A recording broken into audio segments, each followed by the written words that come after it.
अच्छा जी, SRO 582 आप जानते हैं, कल की तारीख में FBI ने इशू किया है 18 अप्रैल 2024 को।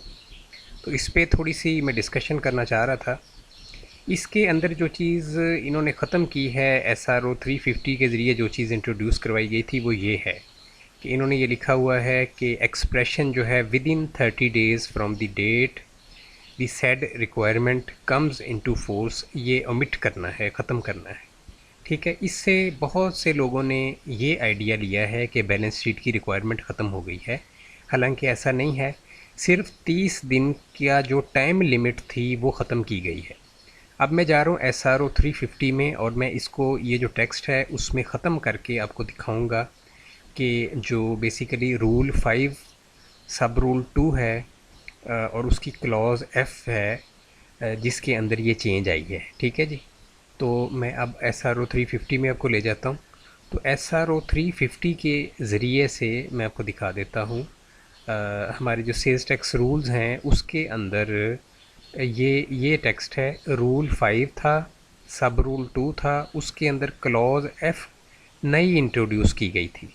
ठीक है, अगर तो FBR बैलेंस शीट को ख़त्म कर देता तो ये पूरी क्लॉज F रिमूव होनी थी। ठीक है, बहुत सिंपल सी बात है। तो क्लॉज F को रिमूव नहीं किया गया। इसका क्या मतलब है?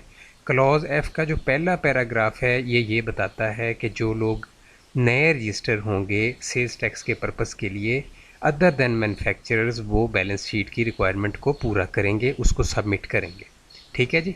और क्लॉज F का जो दूसरा पैराग्राफ है वो ये बताता था कि जो ऑलरेडी रजिस्टर्ड पर्सनस हैं उनके लिए ये रिक्वायरमेंट है कि वो बैलेंस शीट को सबमिट करेंगे। अब इसमें ये जो 30 दिन वाले, ये जो मैंने ब्लैक हाईलाइट कर दिया, ये ख़त्म हो गए। ठीक है, इसको आप ख़त्म कर दें। ये जो 30 दिन वाली है, सिर्फ इतनी टैक्स जो है इसको ख़त्म करना है विद इन 30 डेज़ वाली को। ठीक है, तो विद इन 30 डेज़ को अगर हम ख़त्म कर देते हैं तो बाकी पैराग्राफ तो पूरा मौजूद है। आप पूरे पैराग्राफ को जोड़ के पढ़ लीजिए, आपको मीनिंग समझ आ जाएंगे। ठीक है, कि provided that where an individual and association of persons and a company having only one shareholder और member other than manufacturer already registered do not fulfill the requirement of clause F, the electronic filing of return shall only be allowed with prior authorization of the commissioner through IRIS। ठीक है, इसका मतलब ये हुआ है कि balance sheet की requirement मौजूद है, सिर्फ 30 दिन वाली कंडीशन उससे हटाई गई है।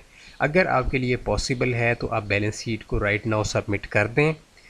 ठीक है, चूँकि अभी 22 तारीख तक जो है रिटर्न के लिए जिन लोगों ने सबमिट नहीं की, क्योंकि ऐसा ना हो कि इसमें फिर नेक्स्ट रिटर्न के अंदर फिर आपको प्रॉब्लम आए। ठीक है, मैं इस वजह से ये वीडियो बना रहा हूँ कि बहुत से लोग ये खुशी मना रहे हैं कि बैलेंस शीट की रिक्वायरमेंट ख़त्म हो गई है, जबकि ऐसा है नहीं है।